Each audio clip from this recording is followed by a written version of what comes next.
Today I'm joined by Palisa Makumele. She's going to be telling us what DKMS does. So basically, Palisa, please just walk us through what does your organization do? So we a stem cell donor registry, and basically we help people who have blood cancers with access to a stem cell donation. So, stem cell donation, I've heard that, or I've been reading along that in South Africa, we are lacking in that. So just tell us through, why are people not actually donating? So a lot of people don't know about blood cancers in general. Other people don't know that when you have a blood cancer, you do have an opportunity to get a blood stem cell transplant. There are lots of cultural barriers that come with people accessing our work. And I think there's just a general awareness issue in South Africa, because a lot of people just have never heard of a blood stem cell transplant. So I'm not sure whether this is correct, or maybe I'm one of those people who's perpetuating this agenda as well. I've heard that probably back in the day, there used to be like equipment that used to drag some spinal fluid. Is that true, or is that still happening? It is true. It happens occasionally, but due to technology and DKMS's leading role in innovation in the blood stem cell sector, now we use a swab to get your genetic type, which my colleague will show you at a later stage. So just tell us about the numbers here in South Africa. Are you really struggling? So which ethnic group is actually leading in terms of donating, and which one is basically not doing it at all? So the groups in the black, colored, Indian and Asian communities have not generally been seen as stem cell donors. The interesting thing that has happened, though, is that between 2021 and 2022, we've seen a sharp increase in these groups registering to become stem cell donors. And we've seen quite a number also from these groups actually going ahead and donating to patients. So it's very positive. It means our work is translating somehow. So if you have anything you want to tell someone there at home to motivate them basically to come through, just give them. So a blood stem cell transplant is non-invasive, which means that we only draw blood from your arm. We don't really touch your spinal cord unless it's necessary to. There's no operation. It's literally just 2 needles on your arm. So it's a very safe process. There's no need to be scared of it at all. So I know that I said that was my last question, but so sorry for that. But I was reading, actually, they say that your match could actually be someone from Europe while you are African like myself. So is that true? That is true. So patients only get a match. Only 30% of our patients get a match from their family.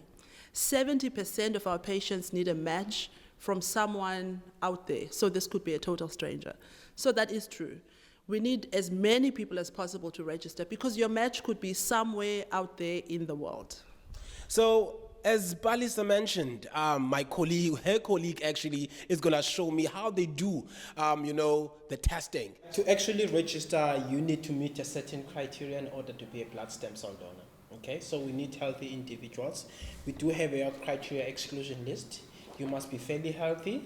Okay, fairly healthy means you mustn't have any chronic illness, because it would actually affect your health donating stem cells, or it could impact the patient, because when you're donating these cells, you're also sharing a part of your immune system. That's why we want healthy individuals on this process. And also you must be between the age of 18 and 55, and must be willing to help any patient in need. So our exclusion list criteria are also written here. Everything is written here. If you have any conditions, that is listed on here, and then it means that you cannot be a donor for your own safety. Okay? If you qualify to be a donor, you complete a one-pager form like this. You complete this form, and the copy underneath is the blue copy, is your copy for your own records. And then right after that, you do the swabbing.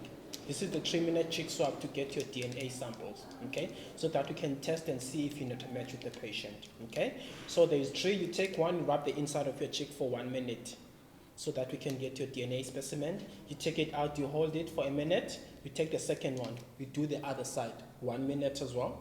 You take it out, you take the third one, you do top and bottom. 30 seconds, it's also a minute top and bottom, okay? And then right after that, you dry them for at least 5 minutes, and then we'll put them into this barcoded envelope. We take a sticker from your form and then we put it here so that we'll be able to determine your samples. Okay, and that will be the process of registering. It's fairly simple.